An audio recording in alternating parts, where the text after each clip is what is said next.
I didn't set out to spend 4 months on this. I never imagined that this investigation would lead to an 11-hour expose on the truth. That was never the plan. But as I followed the rabbit holes, I realized that the truth about what happened on September 10th was buried under a mountain of noise. And that noise was created intentionally. Not by the FBI, not by the police, not by Governor Cox, even though he's, Governor Cox, but by the true enemies of freedom. I'm approaching this with a degree in criminal justice and a commitment to logic. Right now, our movement is split into 100 different factions, fighting over shadows and ghosts. We've been led to believe in miracles, secret technologies, digital illusions, false enemies, and many, many more. And by who? That is the real question. My job isn't to defend a narrative, it's to eliminate the impossible.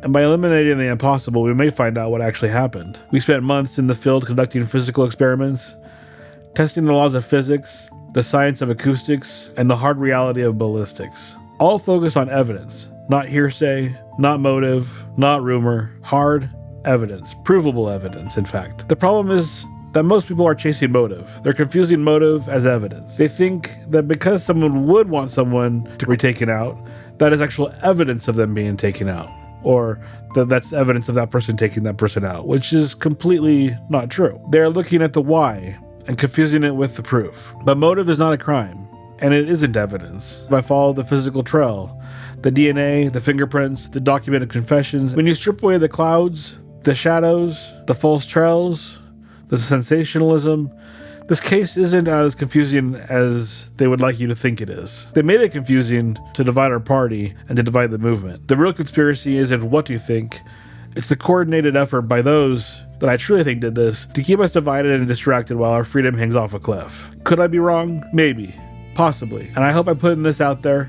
This may be the most important video that anyone has ever watched, at least politically, and I hope it can save the movement and unite us all. But if I'm wrong, I hope that there are those out there that can correct my numbers, give me better numbers, and I'll go out and retest things. I'm glad that there's people who disagree with me, because the only way that conversation gets better is by the competition of language and the competition of ideas. That's what freedom of speech is all about. That's what we have all fought for. That is what the other side wants to silence. And the best ideas always win when they're not suppressed. It is time to stop fighting each other, unite, and start taking responsibility in your own communities. The journey to the truth starts here. Watch it to the end, because like I said, it might be the most important video you've ever watched. And remember, the sheep are always more dangerous than the wolves. Guys, this video premieres February 21st at noon.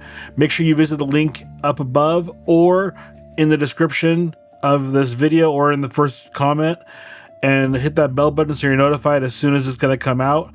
You're not going to want to miss this one, guys. Whether or not you agree with me or not, I don't care. I appreciate you guys watching, and I appreciate your support and your criticism.